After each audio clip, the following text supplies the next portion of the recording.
Olá pessoal, tudo bem? Aqui é Fábio Pirajá, esse é o Projeto Memória Capixaba. Indo e vindo na história do Espírito Santo, nesses 500 anos, os desdobramentos das relações da capitania, da província, do estado, do Espírito Santo com os estados limítrofes, né, as capitanias limítrofes também, nesses 5 séculos, né, de história do Espírito Santo. O Brasil é um país jovem, né, digamos, e a gente não pode comparar, por exemplo, com a Europa, né, e a Antiguidade, Império Romano, Grécia e Egito, né, que é mais antigo ainda na África. Então, nós temos uma história muito recente e uma história muito interessante, muito bonita, né? Eu costumo fazer os estudos por cinquentenários, né? Eu divido para poder estudar os primeiros 50 anos do século XVI e assim por diante. Então, eu vou de 1500 a 1550. Esse é um método, né, para estudar melhor, não me perder e conseguir fazer a comparação do início de um século com o final dele, que é sempre muito diferente, né? O que acontece, a política, as relações pessoais, econômicas especialmente, por exemplo, entre 1501 e 1599. São histórias completamente diferentes, apesar de, é claro, a gente manter uma linhagem genealógica, né, de descendentes dos primeiros colonizadores, digamos, né, as primeiras famílias, que ainda têm seus netos, por exemplo, no final de um século, né? Então, ou bisnetos, né? Mais bisnetos nessa época, porque a idade média nesse período era o quê? 50 anos, né? Então, se a pessoa vivesse 60 anos, era uma coisa rara. Viver mais do que 70, 80, 90 anos não era fácil, né? Segundo estatísticas, mas de qualquer jeito eu faço essa metodologia para estudar esses 5 séculos, que não é muito, né? Não é muito para estudar. É claro que quando você faz a ramificação do estudo das relações com a Europa, com a África, especialmente tráfigo negreiro, por exemplo, né? E as exportações, os insumos e produtos manufaturados que saíam aqui das colônias ou das capitanias, né, para a Europa, ou esse intercâmbio entre as próprias capitanias ou da colônia com África e Europa e até o Caribe e Estados Unidos, né? As navegações que continuaram pelo século XVI e a pirataria do século XVII, XVIII. Então a gente tem que fazer essa coisa de forma que a gente possa seguir nessa linha do tempo sem se perder. E eu estabeleço essa metodologia para pesquisar e estudar, que é sempre fazendo um corte de meio século, né? Fica fácil de estudar 1500 a 1550, né? 1700 a 1750, que você vê que a política anda de forma paulatina, gradativa, né? Você vê os mesmos nomes citados nos 2 cinquentenários separadamente. Você vê um nome ali em 1500 por exemplo, em 1548 e 1562, uma mesma pessoa. Então é interessante de você fazer esse tipo de metodologia para estudar dessa forma, né? Mas hoje eu vou tratar novamente com vocês sobre a proclamação da República, né, que aconteceu em 1822, né? Deixa eu ver aqui a Armada Brasileira em 1822, período da Proclamação da Independência. Estou procurando aqui no Google e a gente consegue. Eu vi uma pintura agora há pouco tão legal que eu queria mostrar para vocês. Aqui tem também essas gravuras que eu posso também colocar aqui em cima, que o dia do Fico, né, que aconteceu um período anterior ao da proclamação. Aqui o famoso quadro da proclamação da República, né? Cadê? Volta, tá aqui. Aqui, né? Lindo esse quadro, né, gente? Maravilhoso, né? De Pedro Américo. Deixa eu ver o que mais a gente pode colocar aqui. Aqui é o dia do fico, né? Mas vamos lá.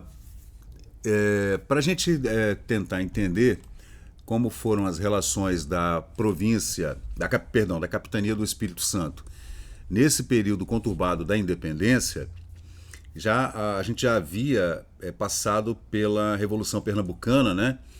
Onde morreu fuzilado Domingos Martins, que é o nosso principal herói masculino, né? A heroína seria a Maria Ortiz, né? Claro, 100 anos antes, aquelas invasões holandesas que aconteceram em 1625, essa invasão holandesa da qual Maria Ortiz sagrou-se com 21 anos de idade a heroína, que teria ela capitaneado ali uma milícia de civis junto com portugueses e espanhóis e índios para expulsar os holandeses daqui, com 38 mortos, né, dessa esquadra holandesa. E o Domingos Martins, né, que é o nosso herói maior, assim, fuzilado em 1817,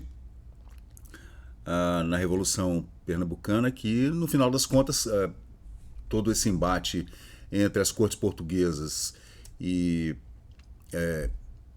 os nobres no Brasil, né, já portugueses e já brasileiros também, né, já havia muitos brasileiros vivendo aqui, homens que nasceram aqui, essa miscigenação portuguesa, espanhola, brasileira que se deu nessa época, judeus também, né?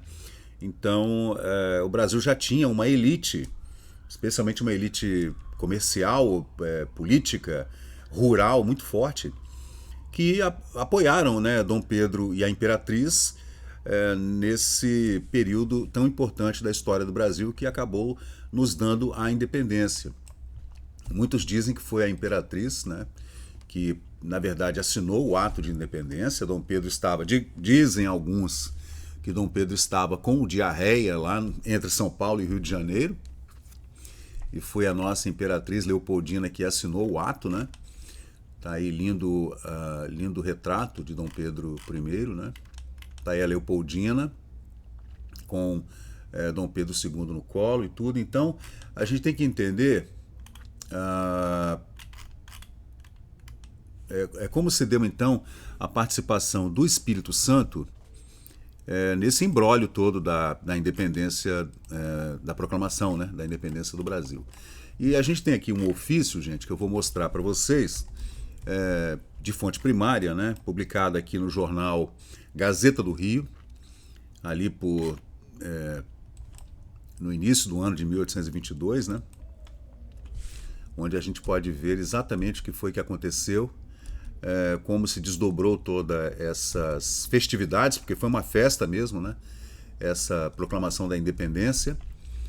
E, gente, a independência foi em setembro, né? Setembro.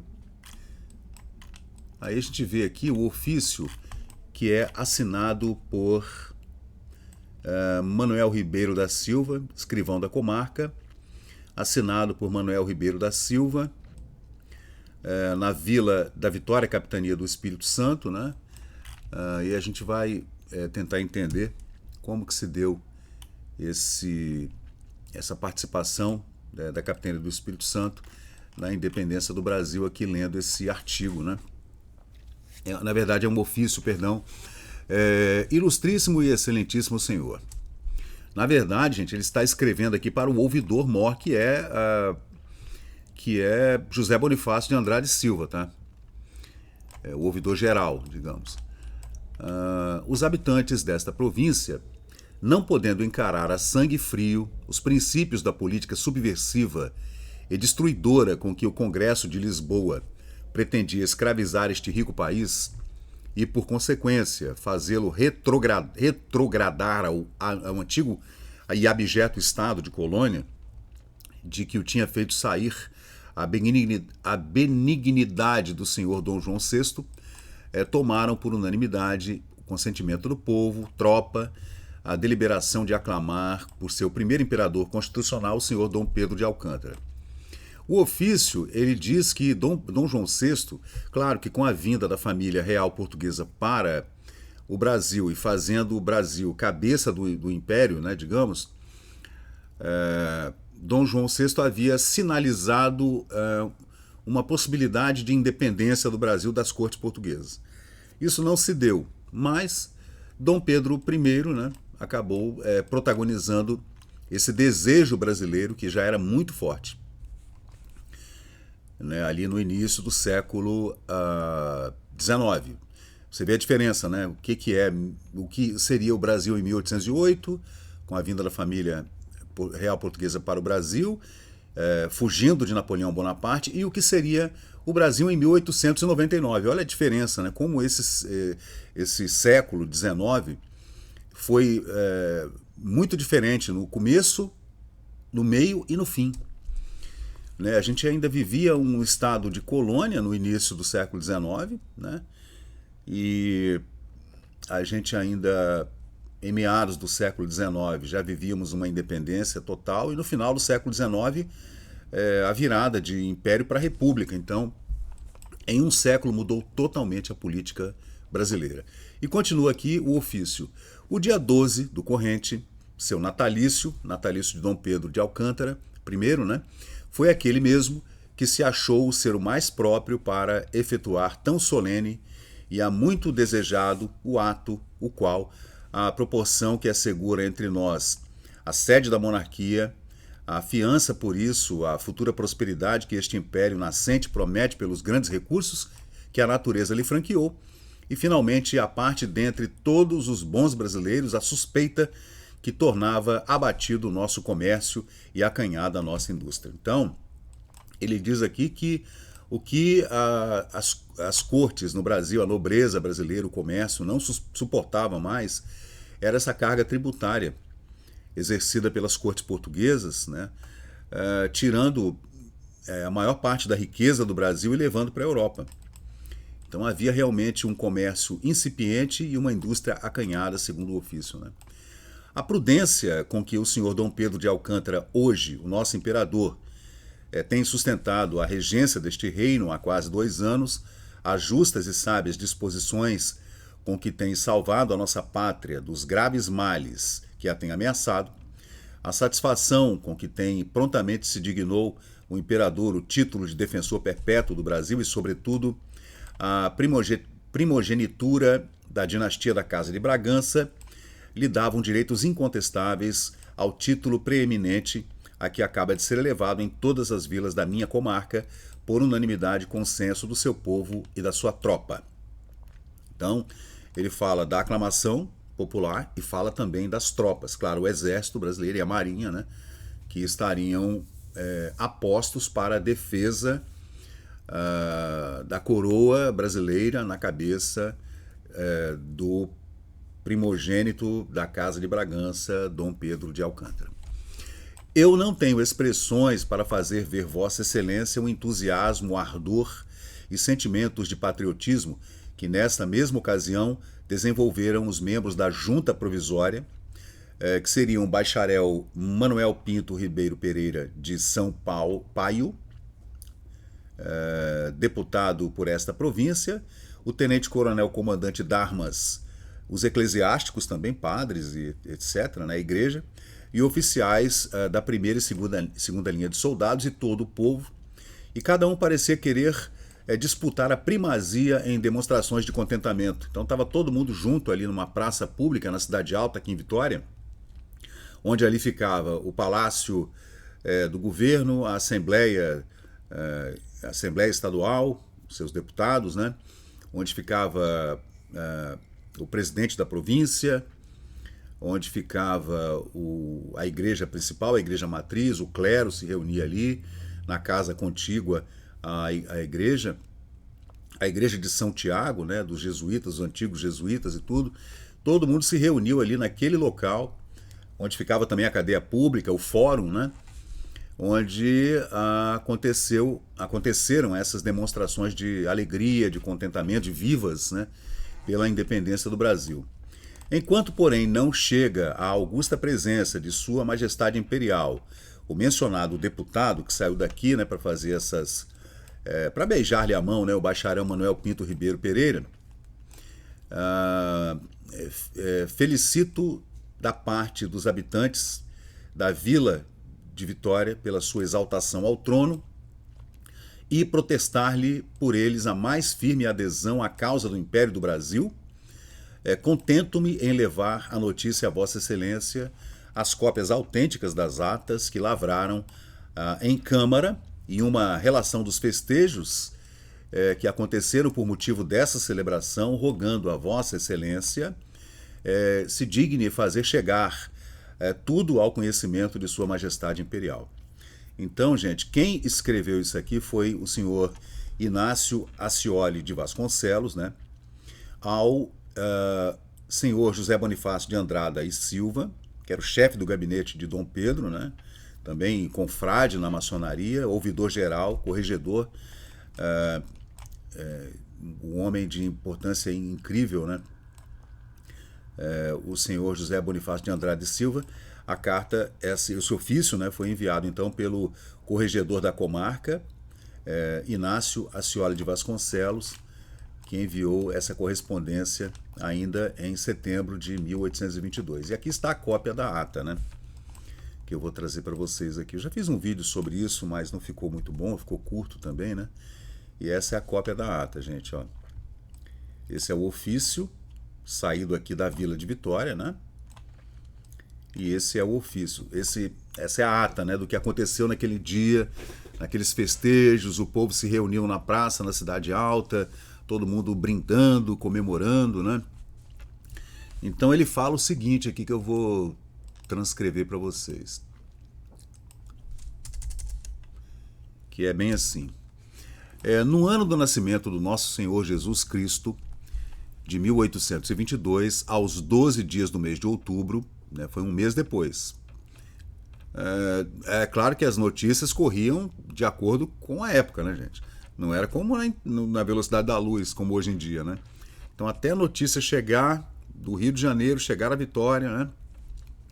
Até que se fizesse nessa junta provisória uma reunião de todos os componentes dessa junta provisória governativa aqui no Espírito Santo, isso demorava. Tinha gente que morava longe, tinha que chegar, reunir, abrir uma ata, abrir uma reunião solene, tudo isso demorava, né? Até que não foi tão demorado, um mês depois, né?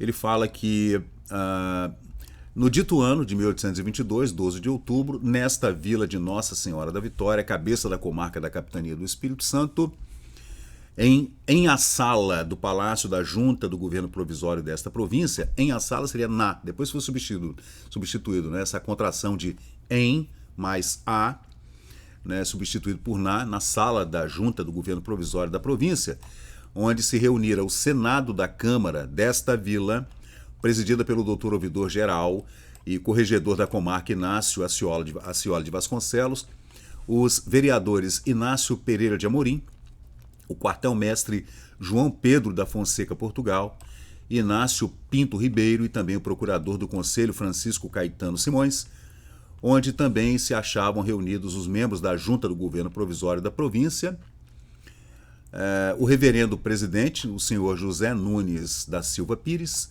o secretário Luiz da Silva Alves de Azambuja Suzano, e também os vogais, o capitão-mor José Ribeiro Pinto, o capitão Sebastião Vieira Machado, o capitão José Francisco de Andrade Almeida Monjardim, futuro barão de Monjardim, juntamente com o comandante de armas e tenente-coronel Fernando Félix da Silva e todas as mais pessoas da nobreza. Eu não sei o que ele quer dizer com nobreza, né? Havia nobres aqui em Vitória nessa ocasião, em 1822, havia uma nobreza realmente estabelecida, né, por Dom João VI, príncipe regente. Bom, vamos pesquisar mais para saber.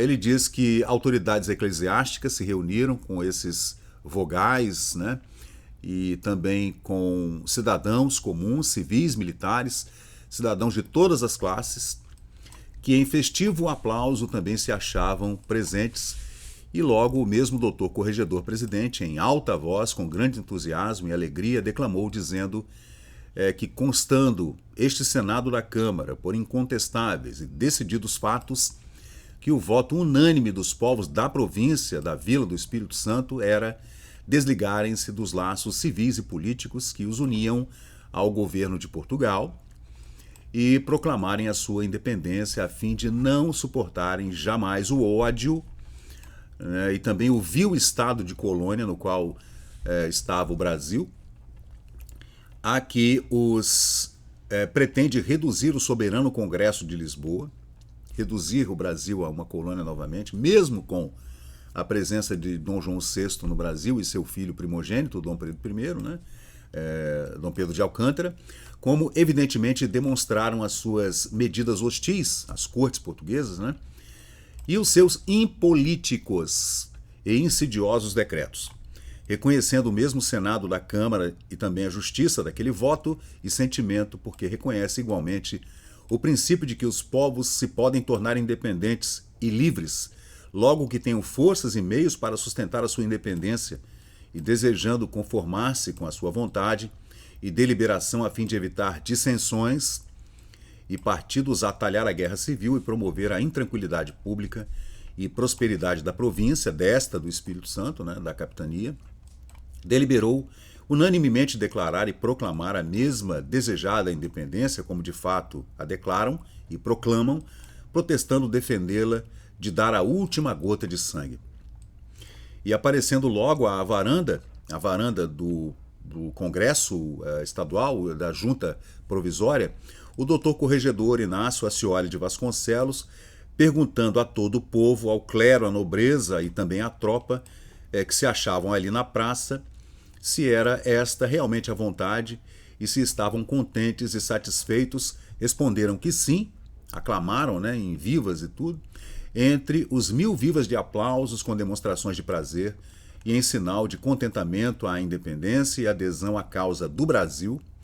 Todos apresentavam no braço esquerdo um laço verde com as palavras por baixo que diziam independência ou morte, como também no chapéu o top da Confederação, formado de cores verde e amarela, e de tudo para constar mandaram fazer este auto em que todos os enunciados e mais nobreza, autoridades eclesiásticas, civis e militares e mais cidadãos assinaram, e eu, Manuel Ribeiro da Silva, escrivão da Câmara, que o escrevi, e em fé de todo o referido assinei, e também o senhor Inácio Ascioli de Vasconcelos, ouvidor-geral e corregedor da comarca, também Luiz da Fraga Loureiro, parente lá da Serra Sede, né?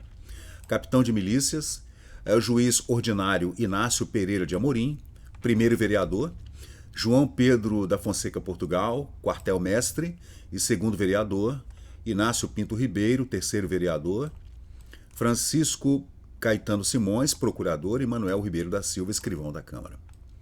E nada mais se continha em o dito auto da independência, né? Aí é mais uma contração que, logo depois, e mais uma correção da gramática, né? Transformou o em ou em no. Então ele abre aqui o último parágrafo dizendo: e nada mais se continha em o dito auto da independência e assinatura neles exaradas ou exaradas, que eu, escrivão da Câmara, bem e fielmente aqui tresladei e copiei do próprio punho, que se acha lançado no livro atual de Vereanças da Câmara, a que me reporto, que eu escrevi, e por estar conforme com o original, o assinei desta Vila da Vitória, capitania do Espírito Santo, aos 15 dias do mês de outubro de 1822. Eu, Manuel Ribeiro da Silva, escrivão da Câmara, que eu escrevi e assinei. Seguirão também mais 8 assinaturas, ele diz aqui, a assinatura desses edis, né, dos vereadores e tudo, né, de todas as pessoas que participaram, e é claro, principalmente do ouvidor-geral, o senhor Ascioli, Inácio Ascioli de Vasconcelos. Bom, gente, esse é um dos autos, né, uma das atas dos autos da proclamação da independência do Brasil na Vila de Vitória, província da capitania do Espírito Santo, né? Aí segue aqui outro artigo, outro ofício, né? Deixa eu ver, enviado ao senhor José Bonifácio de Andrade Silva, na capital do Império, né? Agora Império, né? A Junta Provisória do Governo da Província do Espírito Santo tem a honra de participar a Vossa Excelência que com todo regozijo e satisfação pública, como Vossa Excelência verá na descrição inclusa, assinada por Januário de Souza, se aclamou nesta província, no inaugurado dia 12 do corrente, o senhor Dom Pedro I, imperador do Brasil. É inexplicável a alegria, entusiasmo que os povos têm desenvolvido, vendo realizadas as suas esperanças, e este governo tem a honra de se congratular em seu nome e dos povos desta província perante Vossa Excelência, e esperamos que Vossa Excelência se digne por nos fazer honra ter presente a Sua Majestade Imperial, quanto todos anelamos sempre que o mesmo Alto Senhor se revestisse de uma categoria que consolida a segurança e exaltação da augusta Casa de Bragança neste feliz império, desculpando os excessos de uma afeição que é o timbre dos corações brasileiros. Quem escreve é José Ribeiro Pinto e também Sebastião Vieira Machado, que assinam nessa carta, né? Também o senhor José Nunes da Silva Pires e Luiz da Silva Alves de Araújo, ou D'Araújo Suzano, né?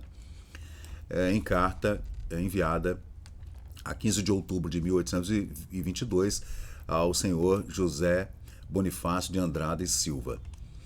Então, gente, ele segue dizendo: raiou o anelado dia 12 de outubro, descrição dos festejos da aclamação de Sua Majestade Imperial, Dom Pedro de Alcântara, aqui na província do Espírito Santo, né?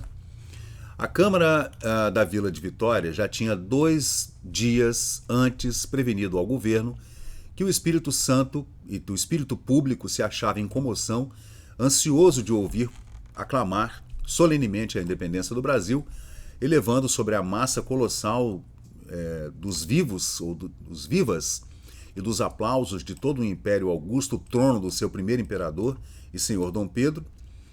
As bombardas, os sinos, os foguetes saudaram logo o astro do fulgor que dourava as montanhas coroando os seus cacumes. Aí tem várias palavras, né, que a gente até nunca ouviu. O povo entrou a encher as ruas e as praças aqui em Vitória. Às 10 horas, posta-se a tropa no largo do Palácio do Governo, na Cidade Alta, né, gente? Lá na Alameda Frei Pedro Palácios. O seu asseio, o luzimento de suas armas e a disciplina e garbo de sua marcha era superior a tudo que não seja daquele dia. Vem à Câmara e admira-se com a voz da alegria ainda se pode conter. Logo perante o clero, nobreza, Câmara e oficialidade da ordenança, que se achava na sala do governo, leu o corregedor da comarca as atas de vereança que a Câmara lhe tinha apresentado, dizendo que aquela era a vontade geral de todos os povos da capitania do Espírito Santo que assegurarem no Brasil a dinastia reinante da Casa de Bragança e a prosperidade do vasto Império do Brasil, ofendido de seus direitos e por causar e por constar que o senhor Dom João VI se achava sem ação em Portugal, contrariado em suas paternas intenções de beneficência para que os povos do Brasil pudessem ser libertos, né? Então ele estava já em Portugal, Dom João VI havia voltado, né, para restabelecer a ordem, né, no reinado de Portugal, deixando aqui no Brasil Dom Pedro I. A mesma coisa aconteceu quando Pedro I volta, né, para tentar ainda corrigir os rumos do reino de Portugal contra seu irmão, estabelecendo então a sua dinastia como Dom Pedro IV de Portugal e deixando Dom Pedro II no Brasil aos cuidados de José Bonifácio de Andrade e Silva. Lida a ata, respondeu o governo por boca do seu secretário com uma enérgica aprovação dos sentimentos dos povos do Espírito Santo e logo chegando todo o adjunto com o governo, a Câmara até as janelas, desceu o escrivão da Câmara à praça e, rodeado do povo, leu em voz alta a ata de vereança dentro da Câmara Municipal, onde ficam os edis, os vereadores, né, que haviam já aclamado o Brasil como independente e Dom Pedro de Alcântara como seu primeiro imperador. E concluindo, então, todo esse pessoal foi até a varanda do Palácio do Governo e um dos seus funcionários desceu até as ruas, né? O escrivão desceu até a praça para falar com o povo. Aí onde é que está aqui? E concluído, apresentando-se o estandarte, o corregedor deu vivas à religião, também à Assembleia Brasílica, ao imperador, à imperatriz, arvorando-se ao mesmo tempo a bandeira da independência. Tudo correspondeu a estes vivas com um entusiasmo nunca visto e o governo tornando a agradecer estes aplausos, como na primeira vez cada membro do governo soltou das janelas do povo, com um laço de fita verde, um papel em que estava escrita e firmada a sua fala, independência ou morte, né? Como a gente já leu antes. O comandante das armas, postado no meio da praça, repetia com a tropa estes vivas com aquele entusiasmo com o que constitui esse merecedor elogio. Não eram só as línguas que falavam os lenços, as barretinas, as espadas, as armas, os bronzes, as montanhas, os vales, as torres, os ares. Falava toda a natureza. Os corações não cabiam nos peitos, nem cabem em peitos brasileiros corações que há tanto tempo não são seus, são todos do seu monarca. Aí, gente, é no final que ele fala em Deus, né? A Deus restava agradecer todas as graças e benefícios. Tudo se encaminha ao seu tempo. Seus levitas se prostram perante os seus altares e parece que os anjos se vieram incorporar aos homens que lhe renderam as oblações. O trovão invejava os brados das bombardas aplaudindo seu ato, e os fogos de artifício subindo aos ares faziam emulação aos cometas e às estrelas, que, acanhadas, se ocultavam por entre as veias da atmosfera. Eram 3 horas da tarde quando, recolhido o governo, se dispôs um magnífico banquete em um grande salão do palácio do governo aqui na Cidade Alta, em Vitória, né? Onde foram admitidos sem preferência todas as pessoas que couberam na primeira coberta. Então, o povão entrou, hein, gente? Foi uma coisa bem legal, né? Os membros do governo e o comandante das armas serviram a mesa de iguarias e pratos, né? E passou-se a dizer que estava em segunda sala para dar tempo e fazer-lhe a primeira para os que não couberam nela. Então, eles fizeram um primeiro banquete onde as pessoas puderam entrar, inclusive populares, pessoas do povo, né? E depois as pessoas saíram às 3 horas da tarde e depois abriu-se de novo o palácio para que eles fizessem uma segunda refeição com outro tanto de gente que entrou pelo Palácio do Governo aqui na Cidade Alta, em Vitória. Tudo isso nessa festa incrível, né, da proclamação da independência do Brasil. Então, voltados para a terceira sala, onde estavam os efígies do imperador e da imperatriz, começaram os brindes à independência do Brasil, ao seu imperador, à imperatriz, à dinastia de Bragança, etc., dadas pelo corregedor. E por último, o entusiasmo arrancou este do fundo dos corações. Viva quem quer morrer pelo Brasil! Rasgou-se tudo com vivas e pulos de alegria ao choque patriótico, e as mesmas montanhas pareciam estremecendo e saltando de júbilo aos estampidos da artilharia. Bacana, né? O texto é bem grande, gente, eu não vou ler tudo porque é muito grande, mas foi assinado então a 15 de outubro de 1822 pelo senhor Januário Pereira Souza, desta proclamação da Junta Provisória de Governo da Província do Espírito Santo aos povos da mesma província, no ato de aclamação de Sua Majestade Dom Pedro de Alcântara, primeiro o Imperador do Brasil.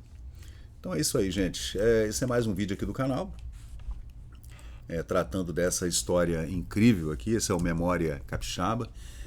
Todo esse material, é claro, está disponível na Biblioteca Nacional, especialmente aqui no jornal Gazeta do Rio, da publicação de quinta-feira, 5 de dezembro de 1822. Né? Então, material vasto aqui que eu fiz esse recorte, né, essa pesquisa, e a gente vê aqui os autos da independência em várias vilas aqui, por exemplo, na vila de Nova Almeida. Aqui eles falam do povo, do clero, da nobreza, né, que estava espalhada por toda a capitania, né? Também o que aconteceu na vila de Itapemirim, e os festejos, né? Como é que a população festejou a independência do Brasil, né? E todos os atos oficiais também, né? Das câmaras das vilas, né? Com seus edis abrindo suas atas em reuniões e conclamando Dom Pedro como imperador protetor perpétuo do Brasil, né? Aí tem as assinaturas, tá vendo? Ó, Joaquim Marcelino da Silva Lima, capitão de milícias. Esse é na vila de Itapemirim, né? Também aqui na vila de Nova Almeida, Francisco Gonçalves dos Banhos, João Batista da Costa, Antônio da Costa Amorim, Faustino José de Santana, Antônio Leite de Alvarenga, mais 58 assinaturas, né? Aqui também, ainda em Nova Almeida, também em Itapemirim. Foi festa na província toda, né, gente? Em todo o Espírito Santo teve festa incrível mesmo, porque o povo estava realmente imbuído dessa afã pela independência, né? Todo brasileiro queria realmente a independência, até por conta de um ufanismo patriótico, né? E também, é claro, pelas taxas escorchantes, né? Que eram muito altas aqui, então muitos impostos cobrados pela coroa portuguesa, né? Pelas cortes de Lisboa, e o Brasil não aguentava mais, então acabou correndo como um rastro de pólvora queimando, né? E explodiu no dia 7 de setembro de 1822 com a proclamação por Dom Pedro I e, claro, desdobramentos que a gente trata como a principal protagonista, a imperatriz do Brasil, né? Que ela foi quem assinou, né? O ato da proclamação, do desligamento do Brasil com as cortes portuguesas, né? E Dom Pedro I só corroborou depois, porque dizem as más línguas que ele não estava bem dos intestinos, né? Vindo de São Paulo para o Rio de Janeiro. Então é isso aí, gente. Eu sou Fábio Pirajá, esse é o Memória Capixaba. Estamos juntos aqui sempre fazendo esses vídeos, né? Tratando da história do Espírito Santo diante de todo esse complexo estado de coisas que envolve o Brasil e também a Europa, o Caribe, Estados Unidos e África, todo o Atlântico, né? E as relações com os capixabas, né? Durante esses 500 anos de história. Então valeu, pessoal, muito obrigado e vamos em frente, né? Até a próxima. Valeu. E chegamos ao final de mais um vídeo aqui do Memória Capixaba. E se você curtiu o conteúdo, por favor, deixe seu like, compartilhe aqui o nosso canal e inscreva-se para mais novidades. Até a próxima e muito obrigado por participar aqui do Memória Capixaba.